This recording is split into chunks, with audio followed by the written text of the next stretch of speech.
It was the sort of evening where all seemed too well planned to go awry. At Davenheim Hall, an estate of grandeur tucked into the green folds of Surrey's countryside, Lady Eugenia Davenheim's annual midsummer gathering glittered with opulence. The chandeliers shimmered above freshly waxed parquet floors. The air pulsed with the distant strains of Mozart, played by a string quartet tucked discreetly behind velvet drapery.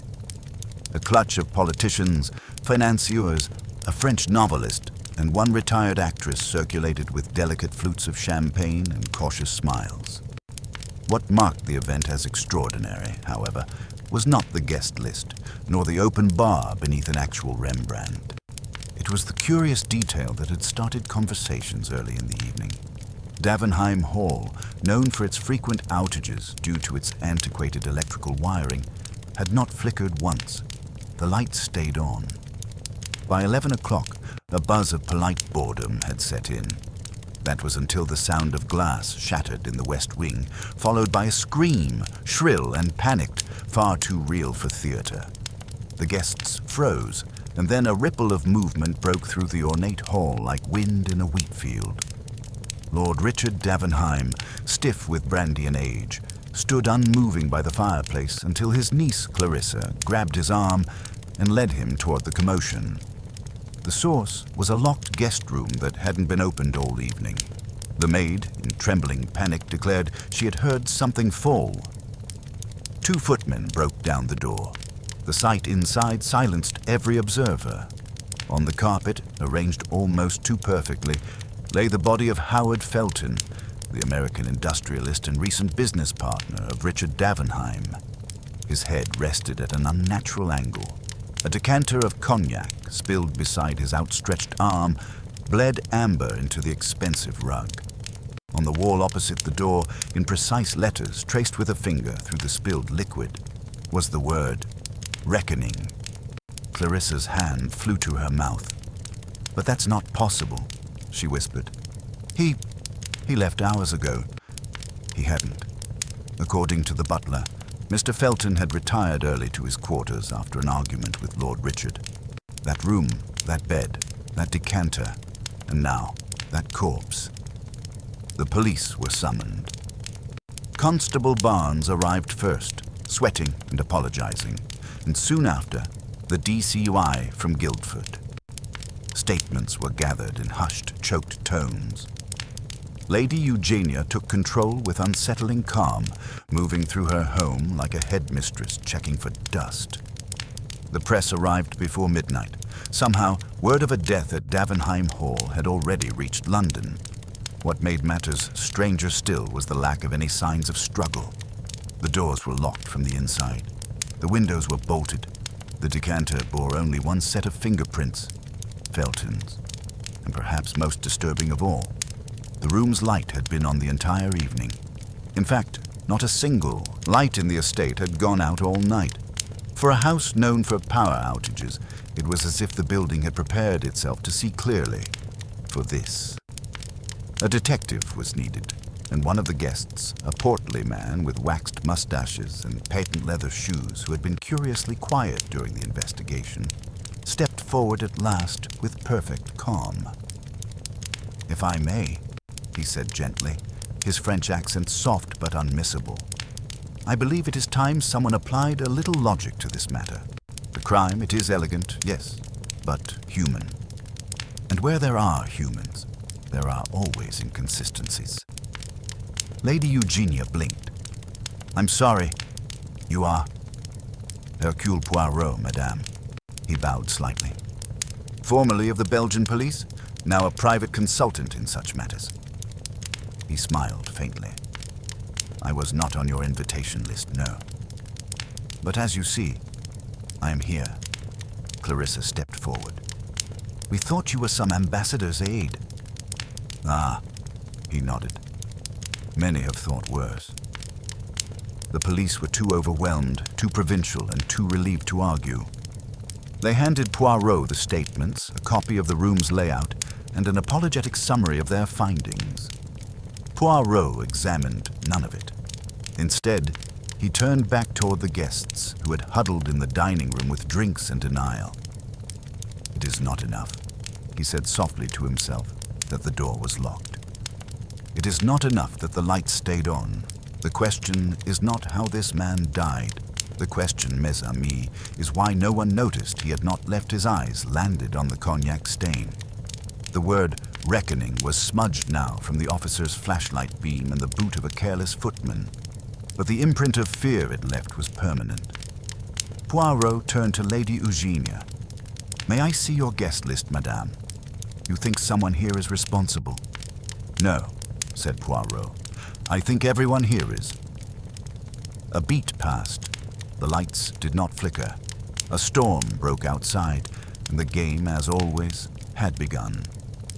The morning after the murder at Davenheim Hall, the estate sat in an unnatural hush. The staff moved about in stiff silence, the usual clatter of breakfast service replaced by whispers and sideways glances. Guests who had stayed overnight awoke in rooms too quiet, passing down corridors where last night's laughter had curdled into unease. The newspapers had already made their intrusion. American tycoon found dead at aristocrat's gala. And outside the gates, a small crowd had begun to gather. The constables kept them at bay. Inside, Hercule Poirot prepared to begin his work. Lady Eugenia had ordered a light breakfast to be laid in the morning room. Poirot declined it. He had little patience for toast and tea when there were lies to unravel. Instead, he requested that all guests and household members be gathered in the drawing room by 9 o'clock. Not questioned individually. Not yet, but observed. Together. By past, the drawing room resembled a stage, and the players, knowingly or not, took their positions. Lord Richard Davenheim sat rigid in a leather armchair, staring hard at the coals in the fireplace, though there was no fire. His face was pale, mottled, the deep bags under his eyes a stark contrast to his starched collar. He had said little since the night before, but Poirot noted the tremor in his right hand as he poured his coffee. Lady Eugenia stood near the windows, dressed immaculately in silver gray, her fingers laced together with almost unnatural stillness. Her tone had remained precise, her instructions to staff clipped and measured. But beneath her composure, Poirot sensed the practiced control of a woman accustomed to seeing chaos as a threat to dignity. Clarissa Davenheim, niece to Lord Richard and the apparent social centerpiece of the evening prior, perched on the edge of a fainting couch. Her hair was still pinned, though strands now fell loose at her temples. Her eyes flicked nervously about the room, settling nowhere for long. Poirot made a mental note of how little she had eaten at breakfast and how quickly she had declined to speak with the press. Seated apart from the family were the remaining guests. Major Alton Bridley, ex-military and the kind of man who occupied space as though still in uniform. Vera Rutherford, an aging actress whose silence this morning contrasted with the lively charm she had exuded just 12 hours prior.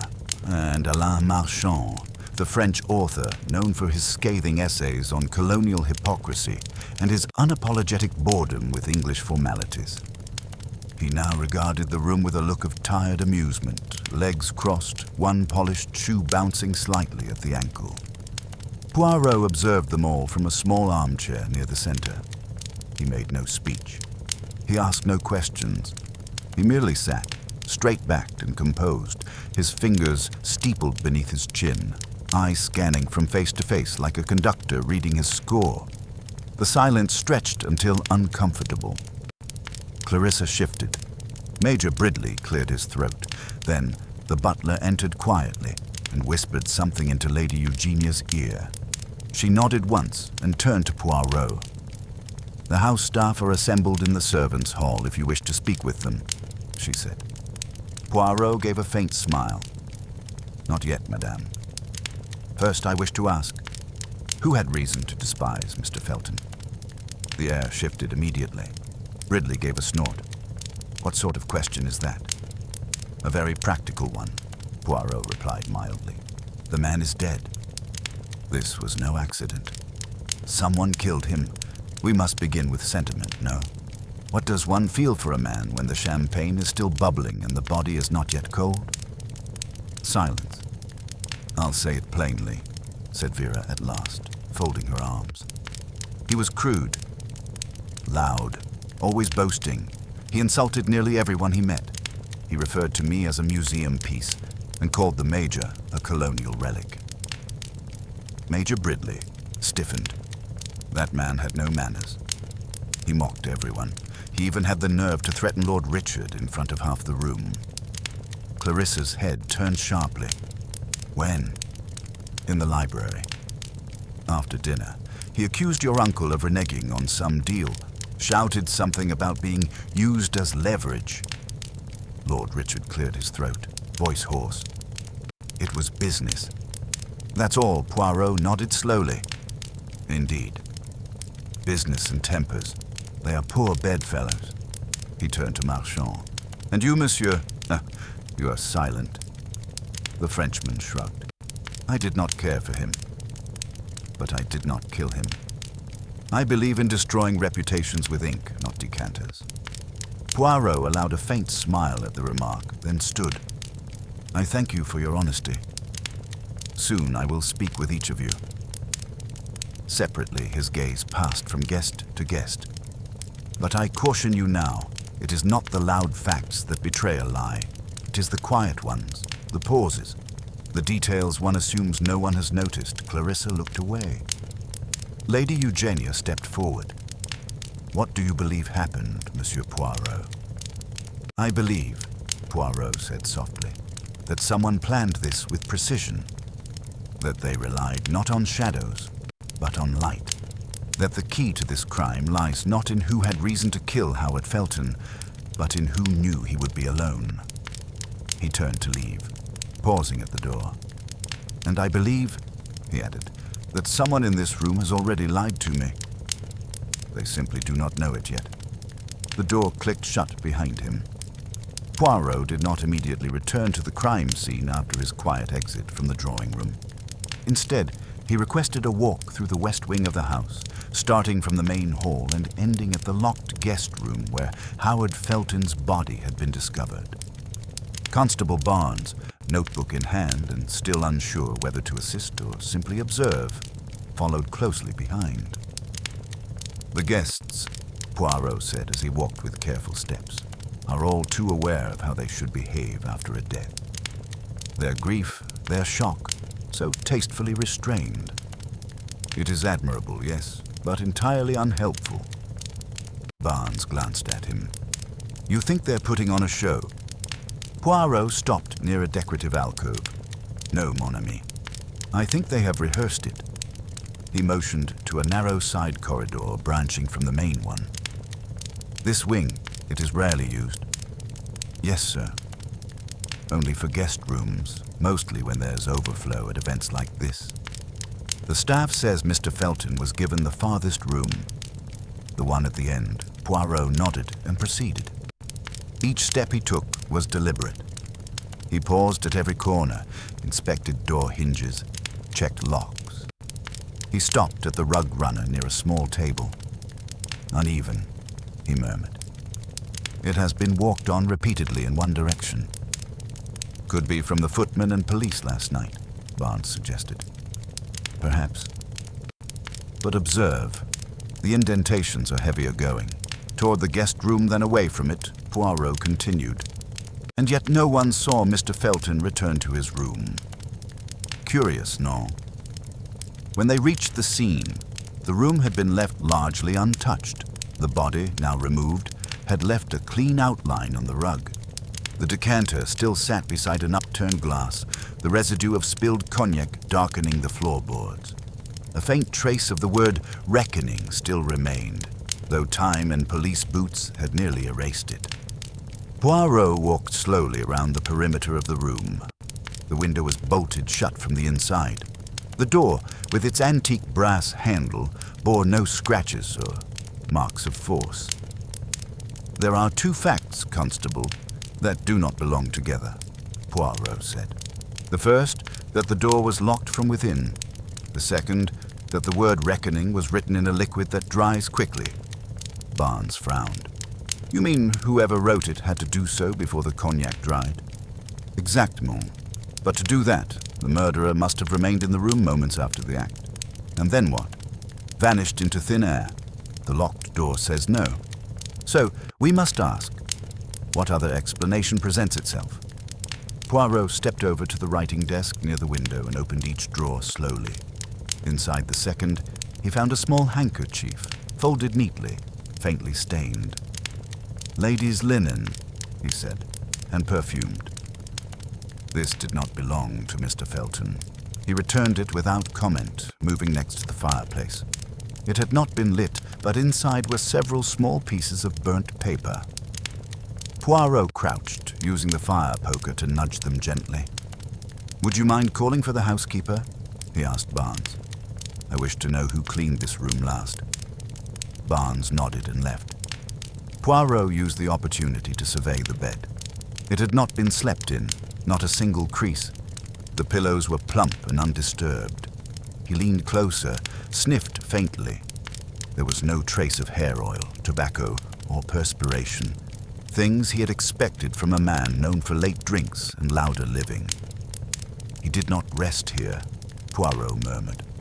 So where had he been? Mrs. Harrow, the head housekeeper, arrived a few minutes later. She looked harried, the skin under her eyes pouchy and discolored from lack of sleep. "I understand you attended to the rooms," Poirot began gently. "Yes, monsieur.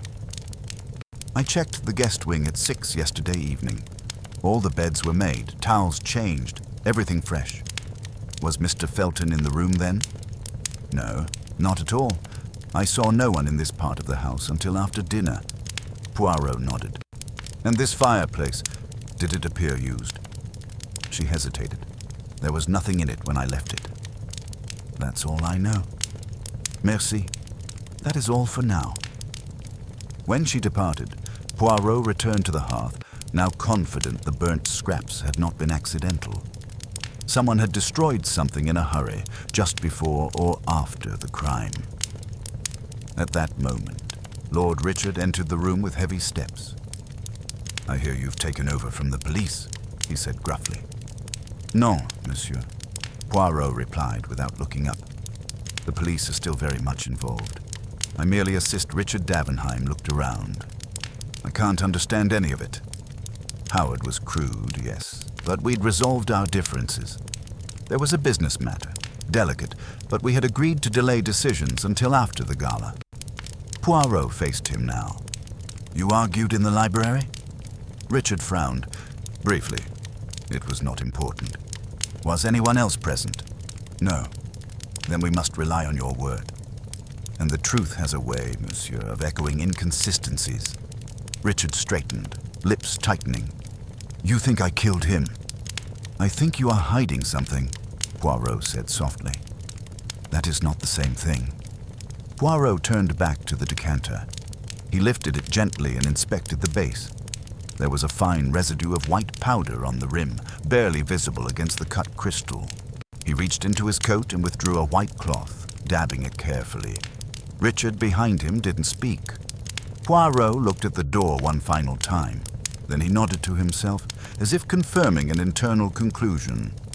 "The facts," he said to no one in particular, "are beginning to speak." He left the room without another word. Back in the hallway, Poirot paused beside a grandfather clock, examining its pendulum as it swung back and forth. He tapped the casing lightly, adjusted the time by 2 minutes, and turned. Barnes met him halfway down the corridor. "What now, sir?" "Now, mon ami, we begin the interviews. One by one, each person shall tell me what they saw, and each story will offer its contradictions. It is not in the lies that we catch them, but in the truth they assume cannot matter." He patted his coat pocket.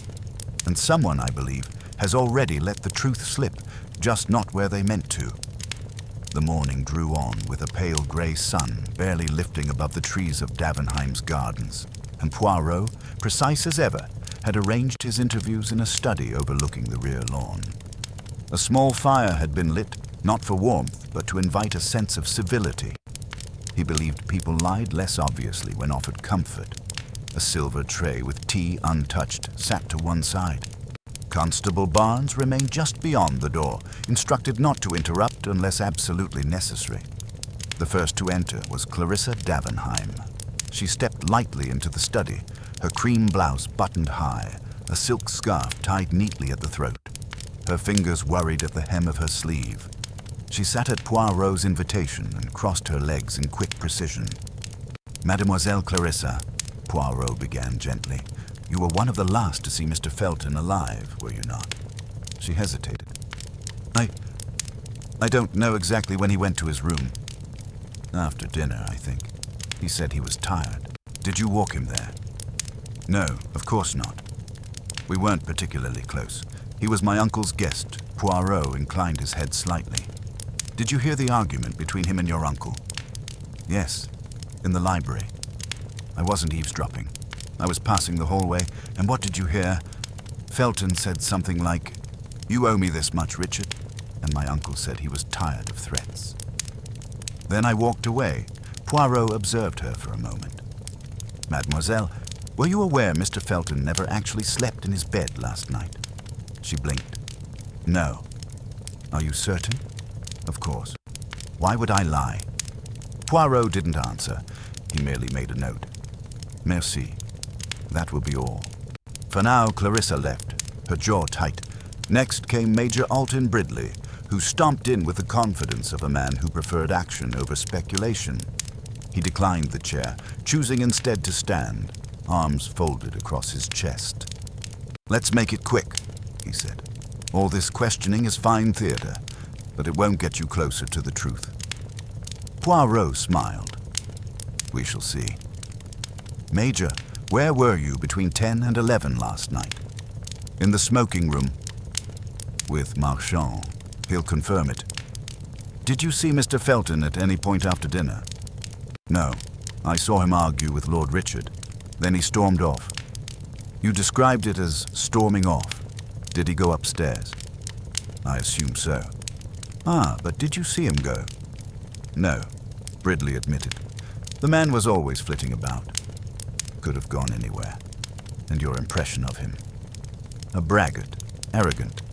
The kind of fellow who'd drink his own brandy and then boast he invented it." "Did he insult you?" "Everyone, really. He mocked my service record. Said colonial types like me were finished." "And how did that make you feel?" Bridley's mouth curled, annoyed. But not enough to throttle the man, if that's what you're asking. Poirot made a faint sound. "That is all, monsieur." Bridley left without a backward glance. Vera Rutherford entered next, a soft scent of lilac perfume trailing behind her. She wore a long, dark skirt, and though she appeared composed, Poirot noticed the slight tremble in her gloved hands. "Miss Rutherford," he greeted, "you have a talent for remembering things others might miss. The stage teaches one to observe, does it not?" She offered a faint smile. "It teaches you to perform, and to watch others do the same. Then perhaps you saw something last night others did not." "I saw tension." Mr. Felton enjoyed confrontation. He liked making people squirm. "Did he approach you directly?" "He called me irrelevant. Said the theater was dying and that I was lucky to be remembered at all." Poirot nodded sympathetically. "And how did you respond?" "I said nothing. I left the room." "Where did you go?" "To the West Terrace. I needed air." "For how long?"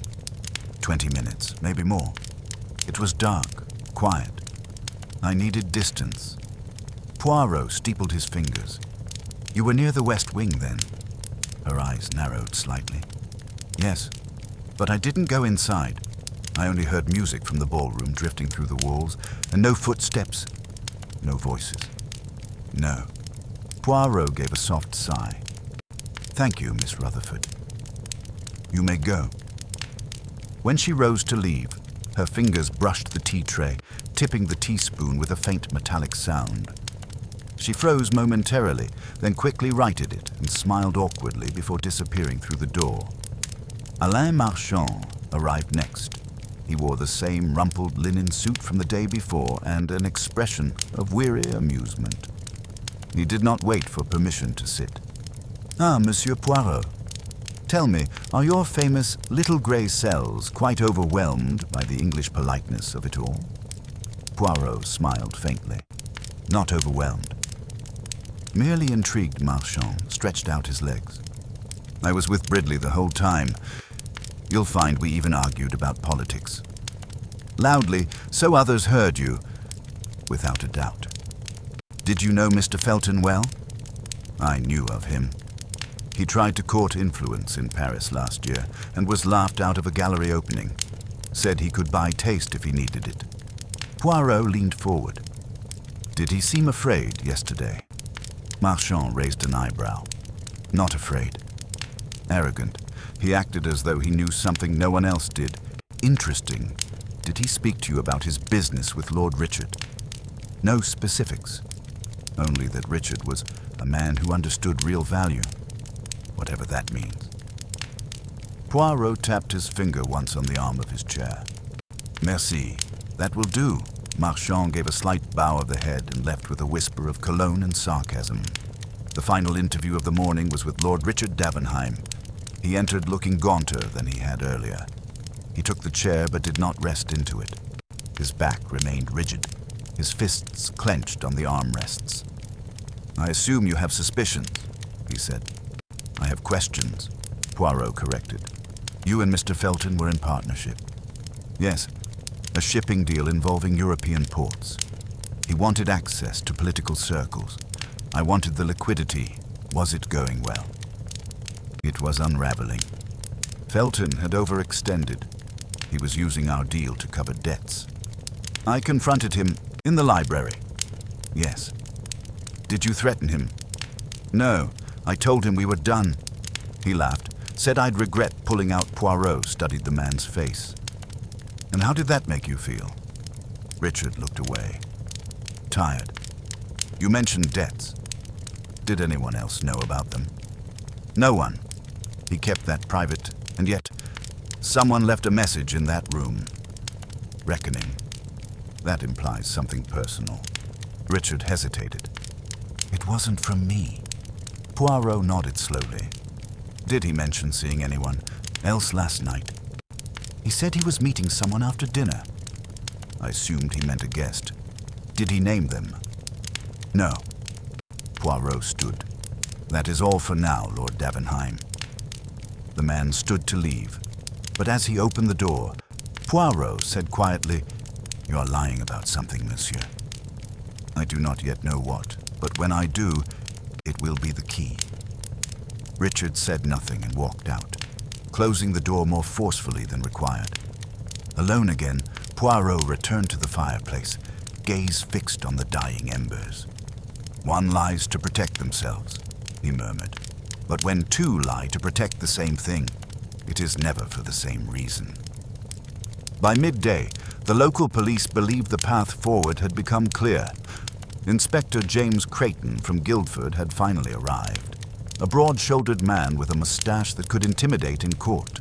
He reviewed Barnes's notes and Poirot's preliminary observations with an air of polite tolerance. Though Poirot had been invited to consult, it was clear that the inspector did not appreciate intellectual detours or psychological subtleties. He wanted a name, and now he had one. "Miss Clarissa Davenheim," Creighton said, motioning Poirot aside as they stood in the hallway. She lied. Multiple times Poirot arched an eyebrow. "So many people lie, Inspector. Most often about matters unrelated to murder, but she said she didn't see Felton after dinner. We now have 2 separate staff testimonies stating they saw her knock on his door shortly after 10 o'clock. "Indeed. And what motive have you assigned her?" "Jealousy," Creighton replied confidently. "She was set to inherit everything before the business partnership. Her uncle recently hinted at altering the will to give Felton partial control of the estate." Poirot gave a light nod, but said nothing. Creighton continued. "We found a handkerchief in the guest room. Linen. Monogrammed. CD. Her initials Poirot's face remained still. We also discovered the torn edge of a letter in the fireplace ashes. Our analyst identified it as the bottom of a letter Clarissa wrote earlier this week, complaining about the American intrusion in the family business. Poirot now looked mildly intrigued. And do you believe Mademoiselle capable of such violence? She's a bright girl, Creighton said. Clever people often do foolish things when threatened. Poirot turned to the window. Outside, Clarissa stood in the garden, arms crossed, speaking to no one. Her face was pale, her posture braced. She did not seem clever. She seemed cornered. I would like to speak with her again, Poirot said calmly. Alone. Creighton raised a hand. Now, Poirot. But the Belgian had already stepped out into the garden. Clarissa noticed him approaching and turned away instinctively, as though she expected blame before words had been spoken. You lied to the police, mademoiselle, Poirot said without preamble. Yes, she said softly. I lied. He nodded. You visited Mr. Felton in his room. Yes. Why? She exhaled. Because I was worried. After the argument, he looked furious. He'd been drinking. I went to see if he was still angry, or if he planned to confront my uncle again. Did you speak with him? No, she replied quickly. I knocked. No answer. I waited, then left. I thought perhaps he'd gone to bed, or gone out. Poirot watched her for a moment. Then how did your handkerchief end up in the room? She hesitated. I must have dropped it in the corridor. No, mademoiselle. The maid found it under the writing desk. Folded, Clarissa's shoulders dropped. Then someone placed it there. A dangerous assumption. It's the truth, she said firmly. Poirot said nothing. He simply watched her eyes. I didn't kill him, she whispered. He was a bully. But I didn't kill him. Poirot took a moment before speaking. The authorities believe you had motive, opportunity, and now, perhaps, a piece of physical evidence. Clarissa's lip trembled, but she held her composure. Let them believe what they want. No, Poirot said gently. Let me believe what I must. He left her in the garden and returned to the study where Creighton waited. Well, the inspector asked. She is innocent, Poirot said simply. Creighton scoffed. Come now, Poirot. You've always been a romantic about women. I'm a romantic only about truth, Poirot corrected. He paced the room slowly, his hands behind his back. This scene, it is too neat. A young woman with a known grievance, a monogrammed handkerchief, a convenient scrap of a letter linking her to the victim's disdain. It is too convenient. You think someone planted it? I think, Poirot said, pausing by the window, that someone wanted us to stop asking questions. Someone who knew Clarissa would lie, because she was ashamed, not guilty. Creighton tapped the side of his notebook. We can't rule her out. None, but we can be precise. Tell me, was the room locked from the inside? Yes. And how did the maid find it? She said it was unlocked when she approached just after 11. Poirot turned. And the police arrived at? Approximately 11:20. Then, in that narrow span of minutes, someone entered or exited that room. Or someone was already there and used that moment to escape unnoticed. Creighton frowned. You think someone waited inside? It is a possibility. And if so, then they must have known precisely when the lights would remain stable. No flickers, no blackouts. That's the one thing everyone keeps mentioning, Creighton muttered. The lights didn't fail, not once. Poirot's eyes lit up. Exactly. A house notorious for outages, but not on the one night it mattered most. Stepped forward. Inspector, may I suggest that we expand our questions, not about who disliked Howard Felton, but who knew how this house worked? You mean the staff? No, Poirot said softly. Someone who understood the entire structure. The timing of the electrics, the layout of rooms, the visibility from each angle. Creighton frowned. "You're talking about someone inside the house, but not just a guest." Poirot nodded. "We. Someone who moved freely. Someone who knew Clarissa would visit the room. Someone who saw an opportunity to shift suspicion. Subtly, elegantly, Creighton scratched his chin. You've got someone in mind?" Poirot gave a non-committal shrug. "I have doubts. But doubts, they are the beginning of certainty." That evening, Clarissa was taken into custody for formal questioning. The press caught wind. Headlines rolled in with veiled venom. Heiress detained in murder probe. Poirot said nothing publicly, though the weight of it gnawed at him. Back in the drawing room, Lady Eugenia approached him as the guests retired for the night. Her voice was soft, almost maternal. "You believe she didn't do it?" "I know she did not. But you let her be taken." Poirot looked at her. "Justice, madame, must be allowed to follow its procedure. Even when it strays, it must reveal its error to learn from it." "She will not be held long." Lady Eugenia hesitated. "Who do you believe truly did it?" "I do not believe," Poirot said with finality. "I know someone is lying, and that lie is not for murder, but for something else. Something older, deeper." She said nothing, and he left her standing in the quiet, her eyes unreadable. In his room that night, Poirot reviewed his notes, the timeline, the interviews, the single consistent anomaly. The lights. He turned to the small suitcase at the foot of his bed and opened a compartment within it. There, tucked among files, was a map of Davenheim Hall, a full architectural sketch from 1894, ordered discreetly the previous morning from London archives. He unfolded it slowly. There it was, a narrow hidden service corridor, one that ran parallel to the west wing, one that opened, unmarked, into the guest room where Felton had died. And Poirot, with the calm of a man long expecting revelation, tapped it once. "The lights stayed on," he whispered, "but someone moved in the dark." The following morning dawned gray again, as though the skies above Davenheim Hall were conspiring to keep the truth cloaked.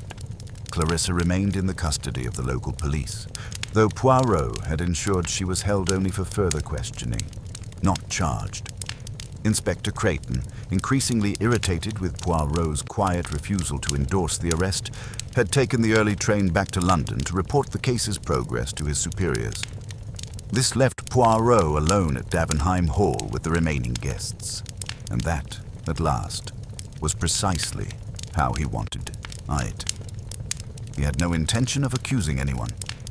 Not yet. That would come later. For now, he required something far more delicate, a reaction, to test the nerves, the self-control, the lies beneath the polished surfaces. So he invited the guests to a game. He called it a reconstruction tea. Lady Eugenia agreed to host it in the Blue Salon, a smaller, more intimate room than the drawing room. Poirot ensured each suspect was assigned a seat where he could watch them clearly. He placed Major Bridley under the large portrait of the third Lord Davenheim, a man painted to look as if he disapproved of everyone. Vera Rutherford was given a seat by the piano, Marchand near the tea trolley. Lord Richard remained in his leather wingback by the hearth, quiet and brooding. Poirot stood beside the center table, where a fresh decanter and empty crystal glass had been arranged. "We are here, mes amis," he said with calm gravity, "to perform a small exercise. A reenactment, if you like, of the events as we understand them." The group exchanged glances. Only Marchand seemed amused. "You wish us to act out the murder?" he asked. "A charming parlor game, Poirot." "Will there be prizes?" Poirot ignored him. "We begin just after dinner. The victim, Mr. Howard Felton, retires to his room, or so we are led to believe." He gestured to the glass. This was the decanter used. The glass spilled, the word written. "But I ask you now, as each of you recall the evening, What else did you see that you did not mention? Silence. Poirot turned to Bridley. Major, you claim you were with Monsieur Marchand all evening discussing politics? Yes, Bridley replied shortly. And you, Monsieur Marchand, you confirm? Marchand sipped his tea. We argued about whether Britain's empire would rot from the inside or collapse from the outside. A stimulating hour. Poirot raised his brows.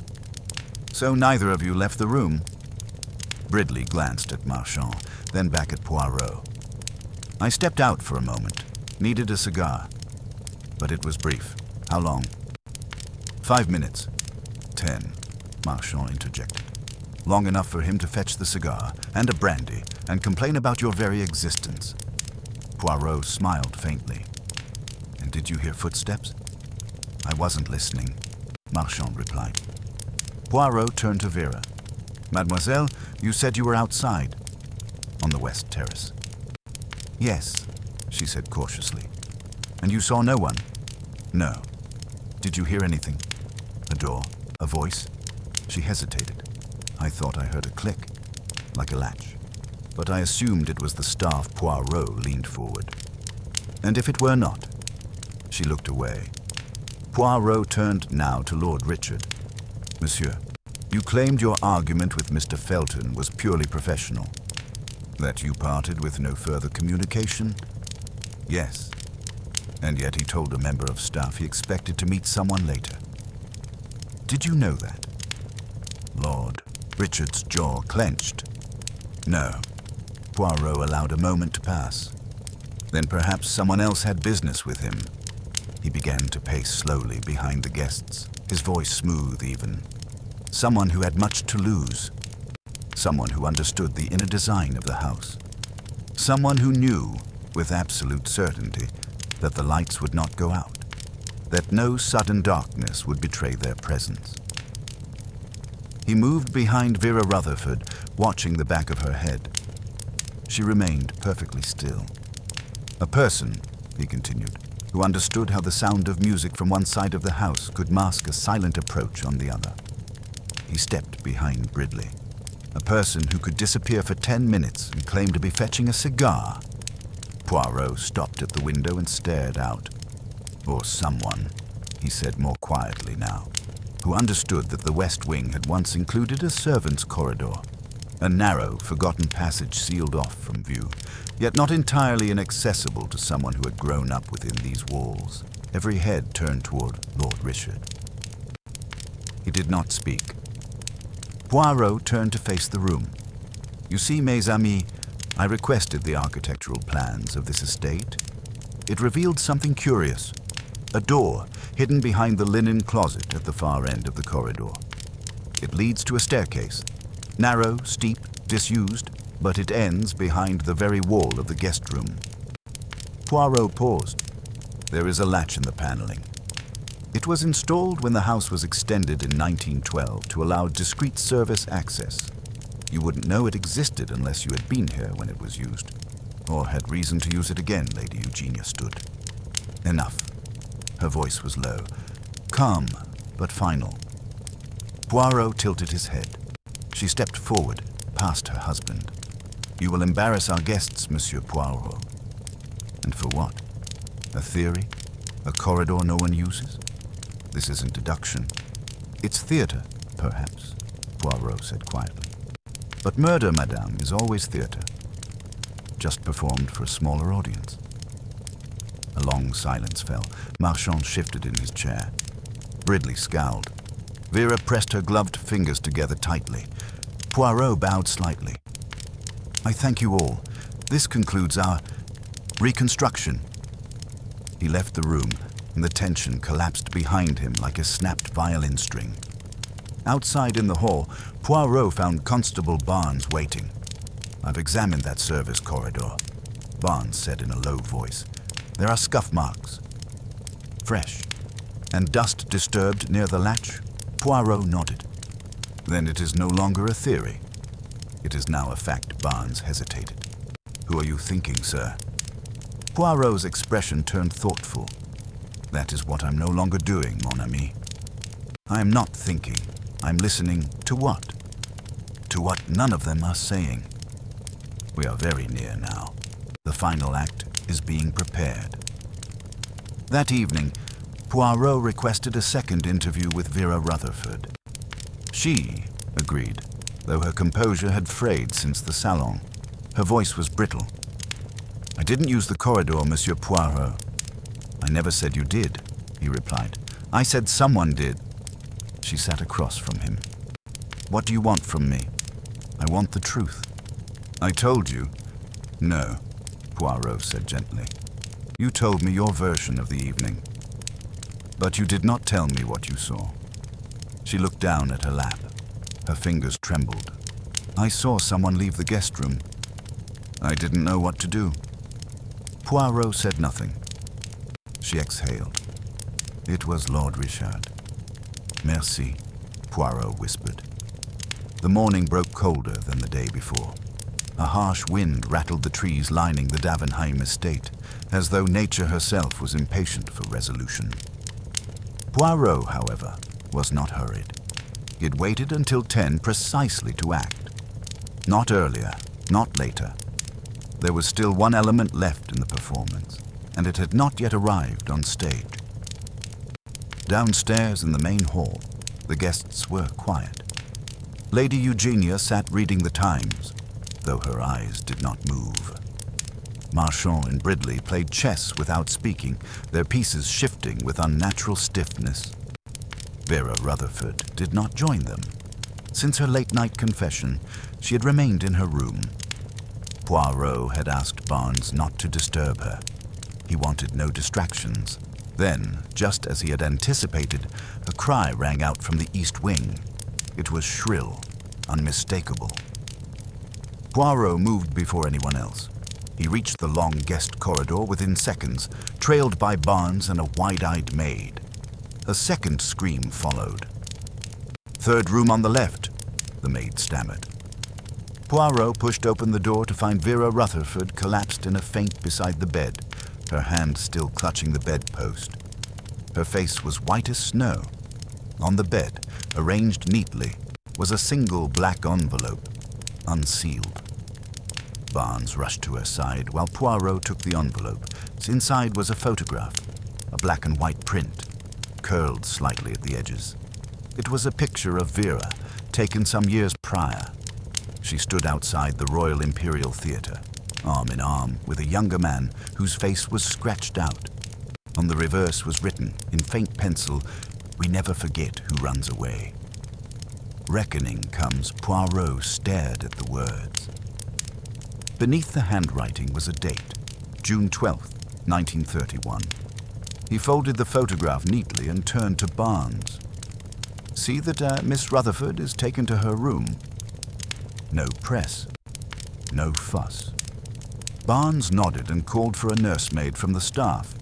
Poirot walked out in silence, the photograph still in hand. He did not go back to the drawing room. Instead, he returned to the study, where he laid the photograph on the table and sat before it, deep in thought. This was not a threat. It was a memory, a deliberate one, and it was meant for Vera alone. He called for Marchand first. The Frenchman entered with his usual amused detachment, though Poirot detected the trace of tension in his shoulders. "You knew Felton before this event," Poirot said simply. Marchand raised an eyebrow. "We all did, didn't we? I mean, truly knew him. Before his business with Davenheim, before he was an industrialist," Marchand paused. "I knew of him in Paris. He was not the man he pretended to be." "Explain." "He dealt in private investments, unofficial, mostly silent partnerships with theaters and cabarets, one of which involved Miss Rutherford." Poirot folded his hands. "Ah, it ended badly," Marchand added. "He left without paying her, made accusations. Her reputation suffered. She returned to London to escape it. Did she ever confront him about it?" "No, she feared exposure." Poirot nodded. "Did Felton know she would be here?" Marchand's expression turned cold. "Felton invited himself to this event. Lord Richard never confirmed him. He arrived with a letter of intent to co-invest and claimed it was an overdue visit." Poirot stood. Merci, monsieur. When Marchand left, Poirot summoned Lord Richard. The older man entered with his usual stiffness. But today, there was something else. Defeat. It hung over him like an old coat. I've received troubling news, Poirot said calmly. Someone sent a threat to Miss Rutherford. Lord Richard's gaze did not shift. Who would do such a thing? Someone who wanted her silence. Someone who knew that she had seen you leave Mr. Felton's room through the hidden corridor. For a long time, Lord Richard said nothing. Then, slowly, he sank into the nearest chair. I didn't kill him, he said, but I found him already dead. Poirot did not speak. Richard continued. I used the corridor. I admit it. I didn't want to be seen visiting him. Our business dealings had grown sour. I feared embarrassment more than exposure. You saw his body? I saw the glass tipped over, the smell of brandy. The word written in the liquid. I panicked. Why did you not call for help? I didn't want the partnership exposed. His finances were a disaster. The press would have crucified me. So I left, locked the door from the inside, slipped back out through the passage, and placed Clarissa's handkerchief to divert suspicion. No, he said firmly. I found it already there. I assumed she'd been with him earlier. Poirot sat back. You chose silence over truth. Richard bowed his head. I thought it would protect the family. Poirot said nothing. Then he reached into his pocket and placed the photograph on the table. Richard's eyes widened. He sent this, he asked. No, Poirot said. Someone else did. Someone who knew what happened in 1931. At that moment, Constable Barnes entered the room, face pale. We've found something, sir. You'd best see it yourself. In the West Wing linen closet, just behind the false panel, was a satchel. Inside, a vial of white powder, several torn, scraps of correspondence bearing Felton's signature, and a pair of gloves, still stained with brandy and something darker. Barnes held the items carefully. This wasn't here yesterday. Poirot nodded. It was placed to be found by someone who feared we were getting too close.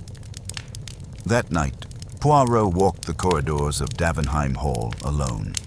The lights still burned steadily, not one flickered.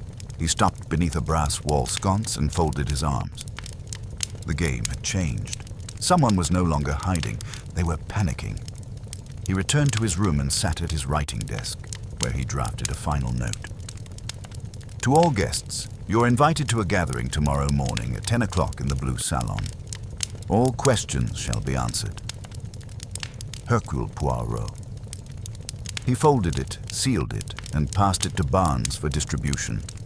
Then, in the stillness of the late night, he sat once more with the photograph in hand, the hidden corridor sketched on a notepad, and the thought that had haunted him since the first night.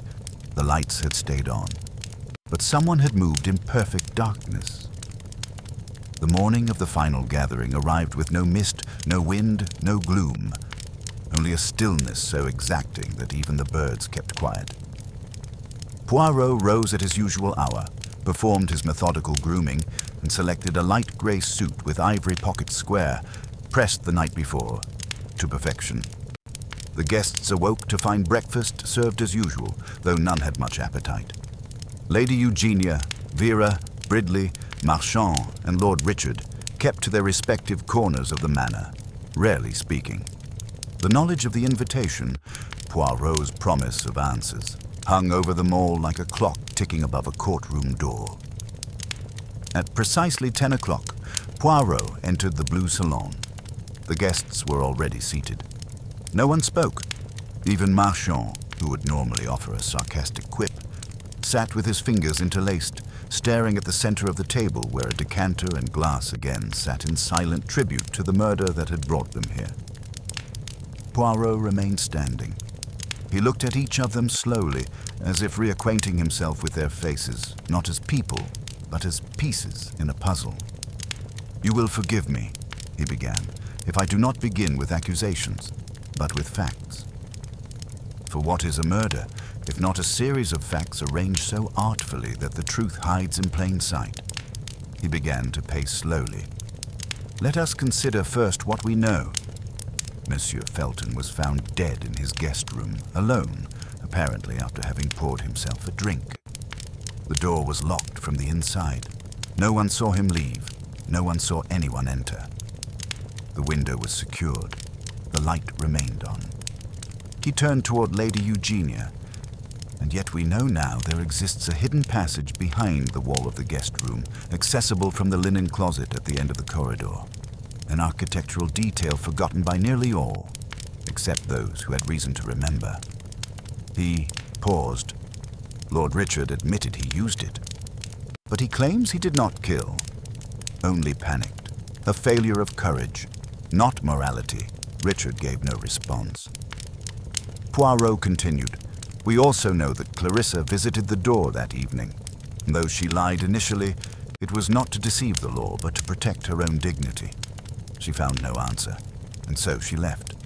Her only guilt was that of concern. Yet her handkerchief appeared inside the room. He looked to Clarissa, seated silently at the back of the room, having been permitted to return after Poirot's personal intervention. She was framed, Poirot said plainly. Someone placed her linen there. It was a master stroke, calculated, subtle, easily accepted, but only if one knew she had reason to lie. He moved toward the window, gazing out briefly before returning to the center. I asked myself something strange, mes amis. Not who wanted Mr. Felton dead, for that answer would yield too many hands raised. No, I asked, who prepared for this murder days in advance? He raised a hand. The answer lies in something so small, so quiet, that no one thought it mattered. He walked to the sideboard and retrieved a short cord. This is a fuse wire, replaced in the basement of this house just one day before the gala. Not by an electrician, not by any staff, but by request of a family member with access to estate maintenance records. Lady Eugenia looked up sharply. Poirot met her gaze. Yes, madame. You ensured the lights would not fail, not that they would stay on accidentally, but deliberately, consistently, predictably. He turned again to the group. You see, Davenheim Hall is famous for its erratic wiring. The lights flicker when it rains, when the wind blows, when the kitchen draws too much power. But on the night of the murder, not a single light flickered, because the entire circuit had been recalibrated, stabilized. Someone needed light, constant, dependable light. Bridley scowled. Why would that matter? Poirot smiled, because of the shadow. He turned and pointed to a photograph propped on the mantel, a staged image of the guest rooms taken weeks ago during preparations. Poirot held it up. This image was taken at 10 o'clock in the evening with the lights on. Note how the mirror reflects the doorway. You see only part of the hallway, but not the person entering. Cleverly designed. The angle is shallow, but with the right timing and the right light, you could stand in that corner and watch both the door and the corridor reflected, without being seen yourself. He walked toward the table and unfolded a sketch.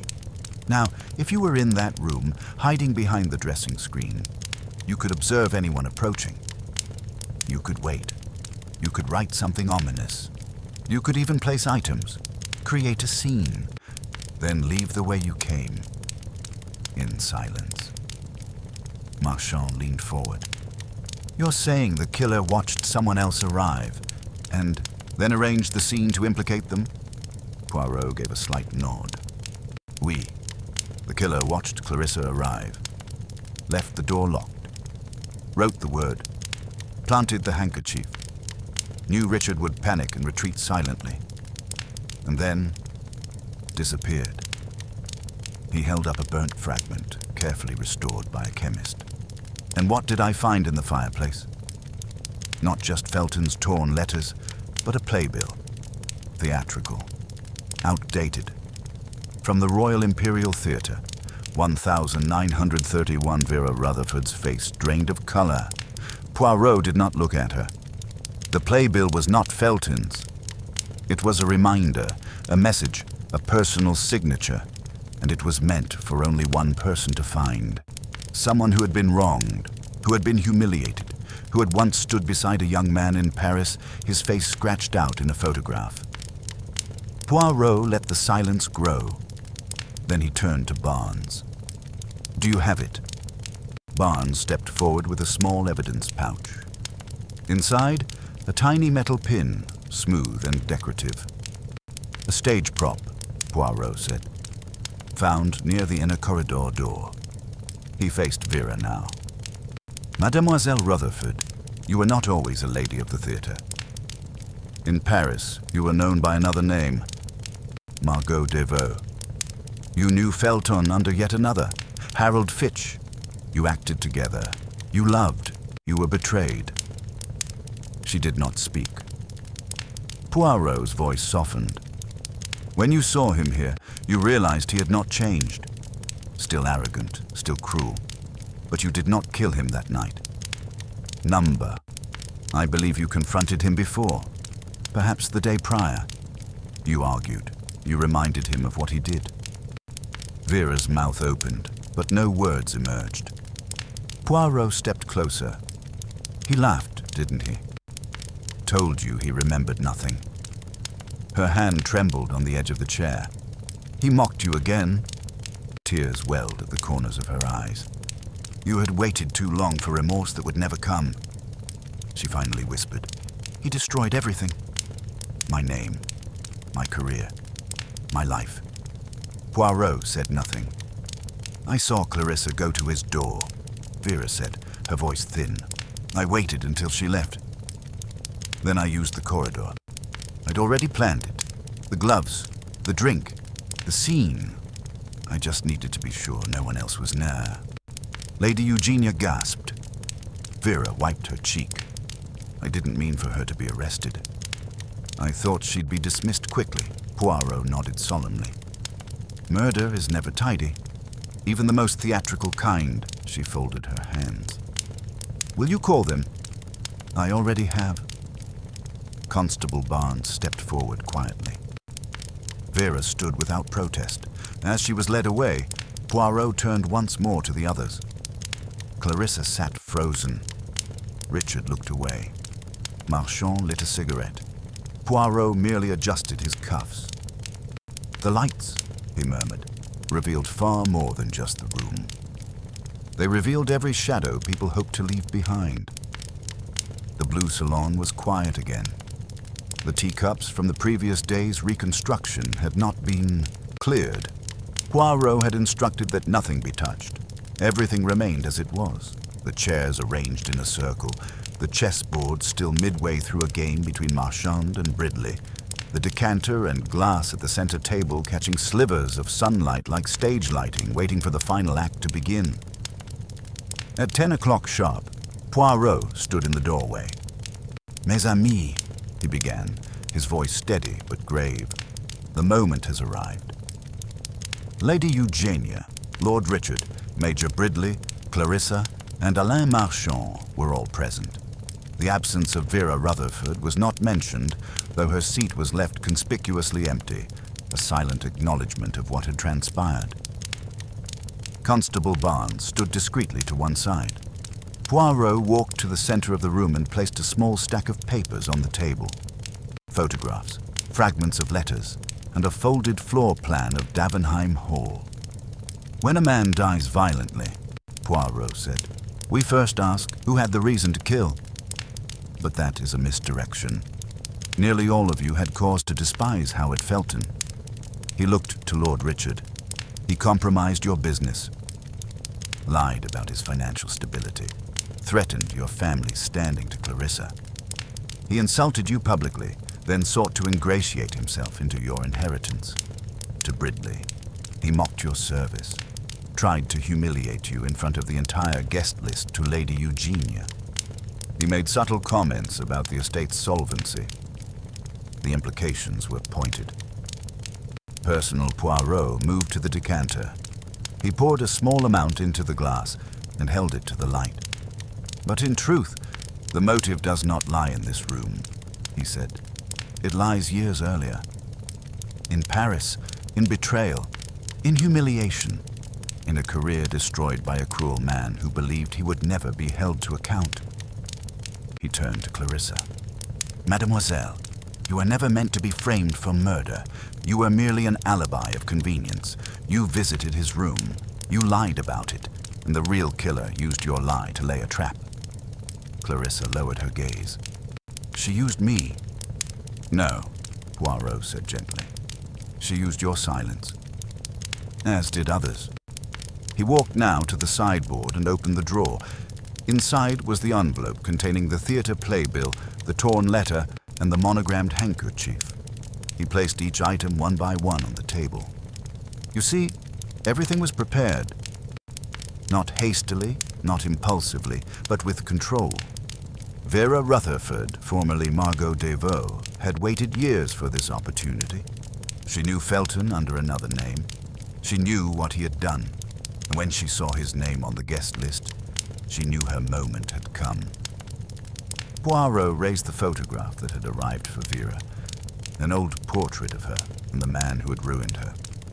"This was sent to frighten her," he said, but it had the opposite effect. It gave her resolve. Lady Eugenia spoke for the first time. But how could she know about the secret corridor? Poirot turned to her. She didn't, until she explored. Vera came to the house early. She requested the west guest wing, said she preferred quiet, but in truth, she wanted isolation. She searched, and she found it. The hidden corridor, sealed but still usable. She cleaned it. She tested the latch, and she planned the route. He held up a small prop pin, the one found in the corridor. Dropped accidentally, but telling. He now returned to the mirror photograph he'd shown the day before. She used the mirror to time Clarissa's approach. She waited until Clarissa knocked, then waited for her to leave. She entered through the wall, found Felton alone, and confronted him. We do not know her exact words. We only know the outcome. Poirot paused. Felton died of poisoning, not blunt force. The brandy had been laced. That was the autopsy's conclusion. This caused a stir. Even Lord Richard sat up straighter. Poirot continued. She did not struggle with him. She did not risk chaos. She poisoned the brandy earlier in the day, assuming he would drink it as part of his nightly ritual. When he did, he collapsed. She watched it happen, and then she wrote "reckoning" on the floor. He turned to Lady Eugenia again. "And here, madame, is where you re-enter the story." Her face turned cold. "I?" "Yes," Poirot said softly. "Because you changed the fuse work. You requested the wiring repair. You insisted the West Wing lights stay on. You thought you were protecting your guests from embarrassment and disruption, but you also ensured Vera had a perfect theater, one in which no flicker, no blackout would betray her presence." Lady Eugenia said nothing. Poirot did not press. He now turned to Lord Richard. "You found the body. You lied about it, not out of guilt, but fear. You feared the fallout. You feared Felton's financial connection would be exposed. You locked the door, left the way you came, and believed the truth would never be discovered." Richard exhaled slowly. "Yes." Poirot nodded. "I do not judge your cowardice, monsieur. I merely include it." Now Poirot faced the room at large. "Each of you contributed to the illusion. With your silence, your pride, your shame, or your ambition. But only one person acted with intent to kill, and that person has now confessed. He placed a final envelope on the table. This is Vera Rutherford's signed statement, given to me last night before her arrest. She accepts full responsibility. She names no accomplices, and I believe her silence filled the room." Poirot looked to Barnes. "Please ensure her belongings are returned to her solicitor." Barnes nodded. Poirot stepped back. "That is all." He made for the door, then paused. "Ah," he said, turning slightly. One last detail. The lights. They stayed on, yes, but they were meant to. That, more than anything, is how I knew it was murder. Clarissa stood. Why? Poirot smiled faintly. Because Felton would never have stayed in a wing of the house notorious for darkness. Someone assured him the lights would stay on. Someone knew he needed control to feel safe. Vera offered that assurance, just once in passing, and he believed her. He gave a small bow. Merci, mes amis. The mystery, it is closed, and with that, Hercule Poirot left the blue salon, his shoes clicking softly on the polished floor, leaving behind a room filled not with relief, but reflection. The blue salon remained still long after Poirot's exit. Chairs stood as they had, guests sat unmoving, and even the fire, crackling faintly in the hearth, could not warm the silence he had left behind. But Hercule Poirot was not yet finished, not truly. His return came 1 hour later, not announced, but expected. The guests were still in the same positions, not by design, but by the strange inertia that follows a near truth. They had heard what he said, they had accepted it, but none had understood it. Until now. Poirot entered and stood before the same decanter at the center of the table, turning it slowly. "I told you," he began quietly, "that Vera Rutherford confessed." And she did, with great clarity. She believed she'd killed Mr. Felton. But she was mistaken. Heads turned sharply. Lord Richard sat upright. Clarissa blinked. Marchand finally broke his silence. "You mean... I mean," Poirot said. "She believed the brandy she poisoned had been drunk." It was not. He turned toward Barnes, who entered behind him carrying a medical examiner's report, stamped and signed. "The poison was in the second glass," Poirot said, "but Felton drank from the first." Lady Eugenia stood now. "What are you saying?" "I'm saying, madame, that Vera Rutherford's plan failed. She had poisoned the wrong glass. Felton poured from the decanter, filled 2 glasses, and selected one at random.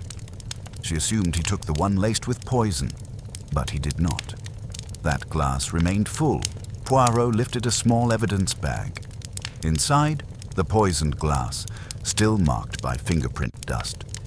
"And yet," Poirot continued, "he died." He turned slowly. So the question became, how does a man die from poison he never consumed? Silence again. Only Poirot's footsteps filled the room as he paced slowly between the chairs. The answer, mes amis, lies in the word written on the floor. Reckoning. It was not a dramatic flourish by Vera Rutherford. It was a message, but not from her. Poirot stopped behind a chair. I had been puzzled from the beginning by that word. Why write something so incriminating? Why risk discovery to make a statement no one would see until after the body was found? He turned now to Lord Richard. "Unless, monsieur, it was never meant for the police." "It was meant for you," Richard's face paled. "What?" Poirot pointed to the decanter. "Felton didn't die from poison. He died from an embolism, a rare, fast-moving event triggered by the injection of air into a vein. A glass was never needed. A needle was..." He pulled a small case from his coat. Inside, sealed in another bag, a fine medical syringe, its tip clean but its body marked with a smear of dried alcohol. "This was found beneath the floorboards in the service corridor," Poirot said. "Hidden within reach, placed by someone who knew Felton would be found quickly." Lady Eugenia looked stricken. "But who?" Poirot turned slowly, his voice sharpened now. "The person who knew Vera's plan. The person who saw an opportunity. The person who had once signed off a business contract with Felton, only to find themselves ruined in the fallout. The person who never confronted Felton publicly but watched, always watched, for the chance to undo him." He stepped forward. "Alain Marchand." Marchand's smile barely flickered. "That is quite a leap." "No," Poirot said. "It is a small, precise step. You knew Vera had planned something. You knew she intended to poison Felton. You did not warn anyone. Instead, you followed. You entered the corridor just after her, when she had already left. You checked the glasses, found the poison untouched, and realized her plan had failed.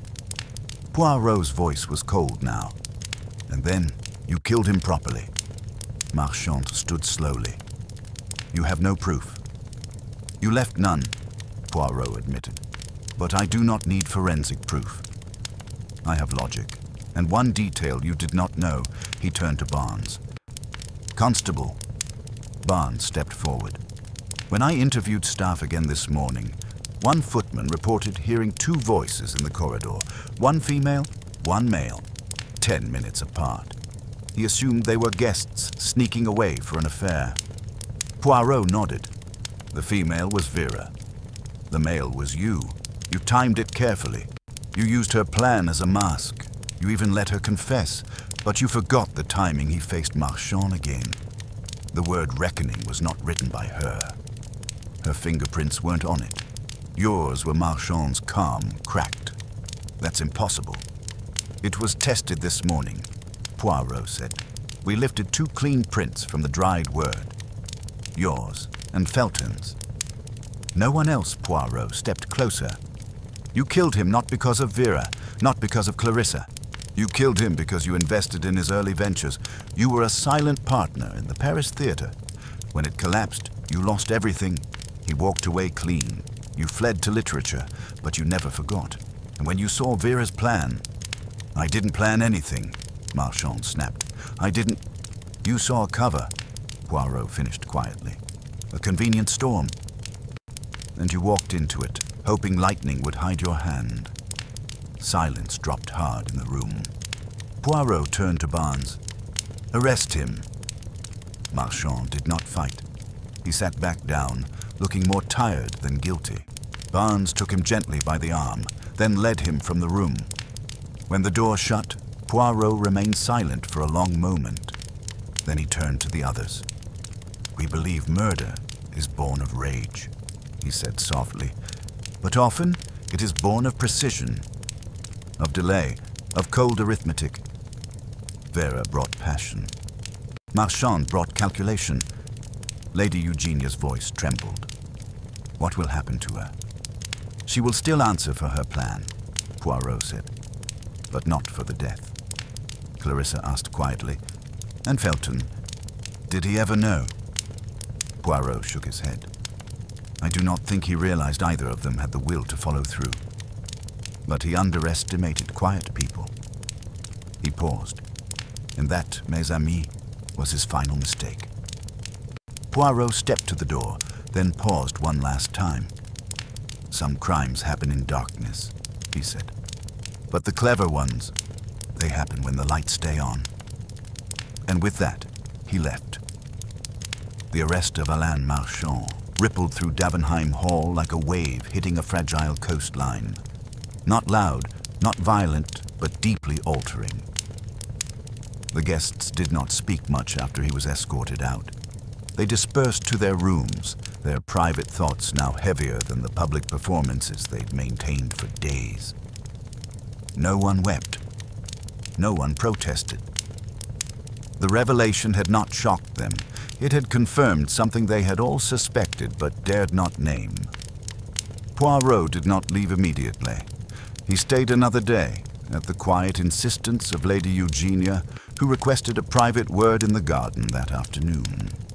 Wrapped in a heavy shawl, she stood beneath the stone archway that overlooked the frozen pond, the water beneath barely visible through a layer of thin white ice. He used us, she said after a long silence. Poirot nodded, hands behind his back. Yes, but not all of you knew it. She turned her eyes toward the pond. I suppose I always thought him harmless. Wounded, perhaps, but harmless. Clever, observant. That should have worried me more than it did. He waited, Poirot said gently, for a very long time. Lady Eugenia looked at him. Did Vera know he followed her into the corridor? No, Poirot replied. She believed she had succeeded. In a way, that is the cruelest twist of all. She confessed to a murder she did not commit, not out of guilt, but out of grief. She thought she had finally closed a chapter that had haunted her. She won't be prosecuted fully, will she? Poirot gave a small shake of the head. No, her intention was criminal, but not her result. The law may not forgive her entirely, but it will show mercy. Lady Eugenia's shoulders dropped slightly in relief. Poirot walked beside her for a moment in silence, then added, "There is no pride in solving such a case, madame. Only understanding." She turned to him. "And what did you understand, Monsieur Poirot?"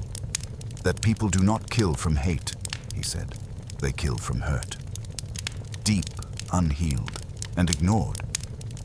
Felton hurt too many and believed himself untouchable." She smiled faintly. "You're a man of order. And this was a very disordered sort of crime." Poirot's brow twitched. "Ah, but madame, even in chaos there is design." Vera planned with emotion, Marchand with logic, and it was precisely because their motives overlapped, but did not align, that the deception was so nearly perfect. Lady Eugenia looked back at the pond, thoughtful. "And what of Richard?" Poirot paused. He must decide whether silence was worth the cost. His cowardice did not kill, but it allowed danger to pass unnoticed. A long silence stretched between them. Poirot looked up toward the cloud-streaked sky. We often imagine the criminal as a figure in shadow, but in truth, the most dangerous ones move where it is bright, where no one would ever think to squint. He bowed slightly and left her with that thought. Back inside, Poirot found Clarissa in the library. She stood with her back to him, staring at the shelves, though she wasn't reading. "You once told me," she said without turning, "that you knew I was lying." Poirot nodded. "Oui, but not to deceive me, to protect yourself." She turned now. "I hated Felton, but I never thought I could be used like that. How did I not see what was happening around me?" "You saw," Poirot replied softly. "You simply assumed your lie was small, but there are no small lies, mademoiselle. Only ones that open doors for larger ones to slip through." Clarissa crossed her arms, visibly ashamed. "You did not kill him," Poirot said, "and you are not his downfall. But you must learn from your silence. That is what separates innocence from wisdom." He gave her a gentle nod, then moved on. By the next morning, the house had thinned. Guests had made quiet exits. Lord Richard stayed in his room, declining all meals and conversations. Bridley left without farewell. Lady Eugenia made arrangements to have Vera's belongings returned to her solicitor, and she sent a letter to the authorities offering financial support for her legal defense. Poirot's bags were packed. He stood by the estate car as Barnes, now waiting to escort him to the train, watched silently. "I do not often remain for the end," Poirot said as he adjusted his gloves. "But this one, it needed finishing." Barnes gave a half smile. It was a tangled one. Poirot nodded. Because it was not one murder, it was three. Vera's career, Marchand's hope, and Felton's life. Each died in its own hour. Barnes said nothing. Poirot looked at the hall one final time. "It is strange," he murmured, "how a single evening can carry the weight of 10 years. As they pulled away, the manor behind them receded into a wintry stillness. Poirot sat back, hands folded neatly in his lap, eyes closed, but mind not at rest. He had seen justice served, but not celebrated. He had seen truth uncovered, but not healed. And he had seen, once again, the power of the human heart to carry pain for far longer than anyone should. The train pulled out of the station with a slow, deliberate rhythm, the early morning fog chasing it down the tracks, like a ghost reluctant to let go. Poirot sat alone in a first-class compartment, his coat neatly folded beside him, his suitcase locked and tucked into the rack above, as always, positioned at a perfect right angle. Outside the window, the countryside blurred past, rows of hedges, sleepy cottages, and distant church spires. But Poirot's gaze was not on the landscape. It was inward. He had not spoken much since leaving Davenheim Hall. Constable Barnes, who had seen him off with an unusual quietness, had offered only a single parting sentence. "Justice takes many shapes, doesn't it, sir?" To which Poirot had replied, "Yes, and rarely the ones we prefer." Now, as the train curved through a copse of bare trees, Poirot took out his small leather notebook, the one he used not for deductions but for reflections. He opened to a blank page and paused, pen hovering. He did not write immediately. Instead, he sat still, recalling each face, each hesitation, each truth offered only when cornered. Felton had been a man of connections, a collector of people's vulnerabilities. He had lived as though every cruel word spoken was just cleverness, every betrayal a business decision. But in the end, it wasn't his enemies who condemned him. It was his disregard for the consequences of wounds he did not consider deep. Poirot finally began to write. The murder of Howard Felton was not committed in a single moment. It was formed across years, in silence, in shame, in reputations dismantled not by facts, but by innuendo. Vera Rutherford's hand delivered the glass. Marshall struck the fatal blow. But they were not alone.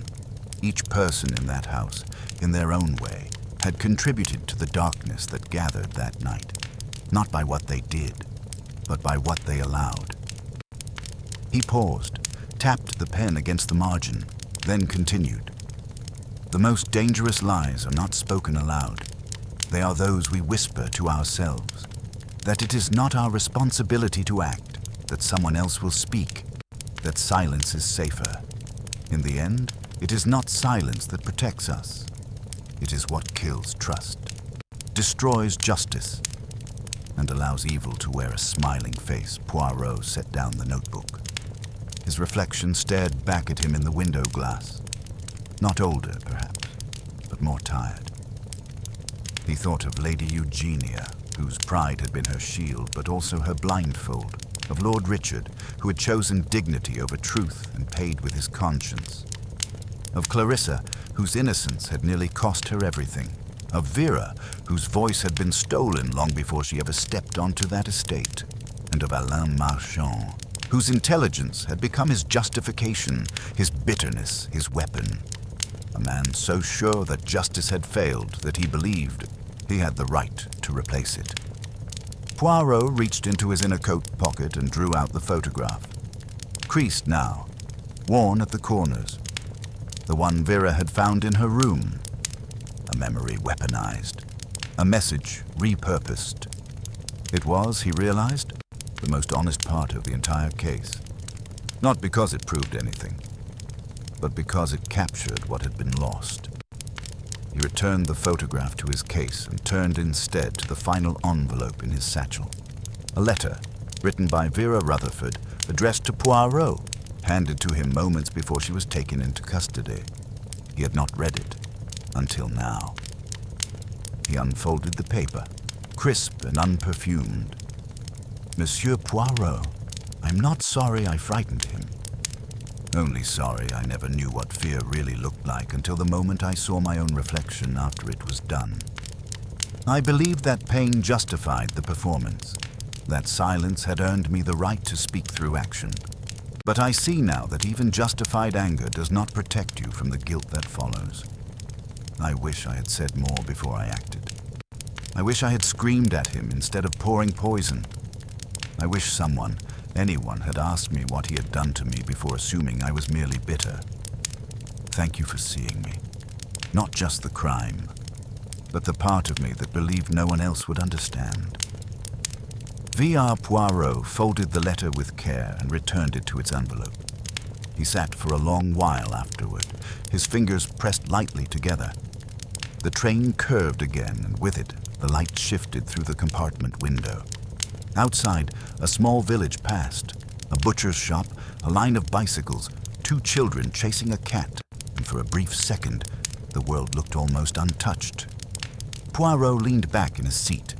This case, like so many, had ended with the guilty exposed, but it had not ended with celebration. No cheering, no vindication, just a quiet realization that justice often feels more like balance than victory. That evening, he arrived at his London flat to find a parcel waiting. Inside was a bottle of fine brandy. No note, no name. Just a ribbon of theatre-red velvet tied around the neck. Poirot smiled sadly.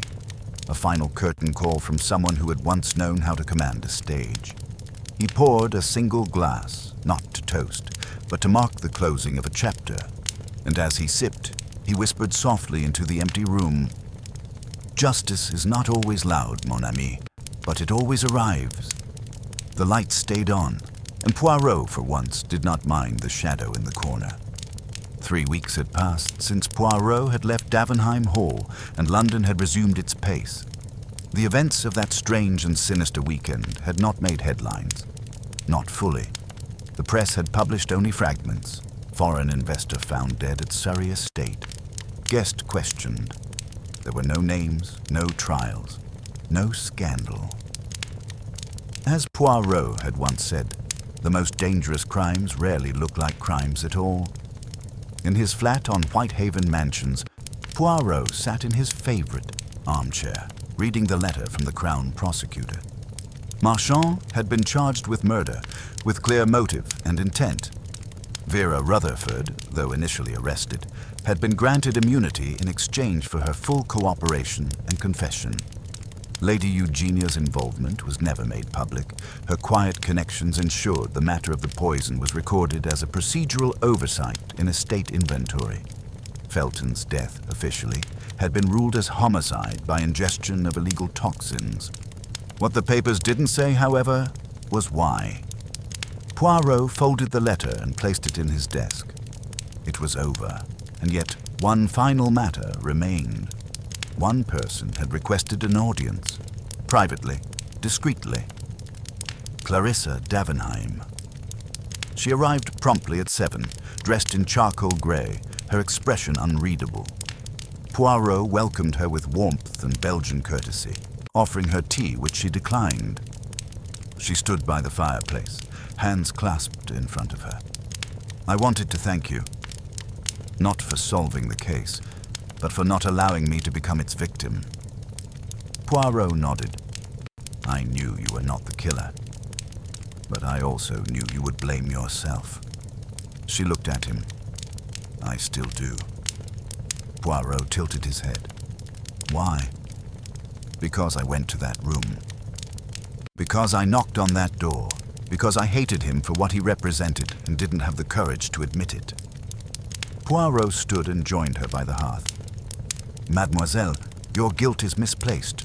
Your silence was not malice. It was fear, and fear is a powerful liar."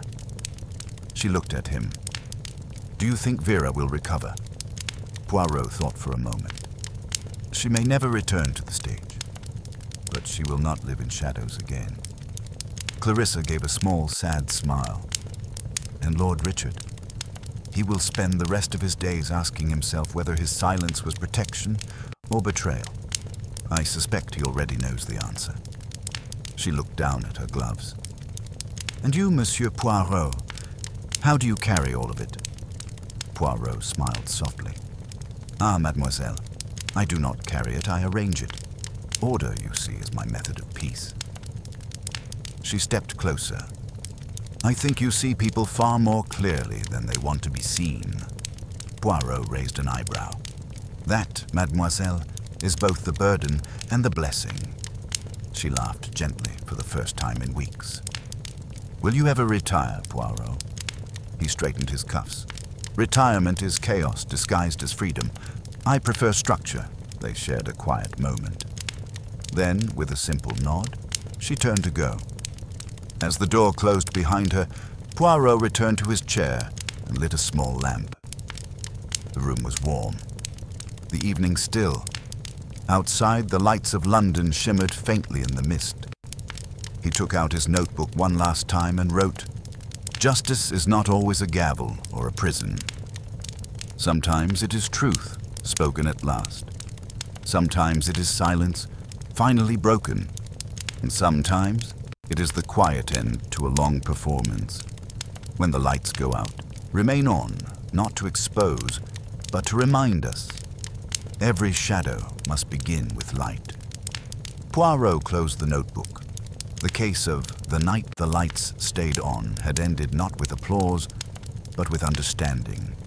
And to Hercule Poirot, that was always the greater triumph. The end.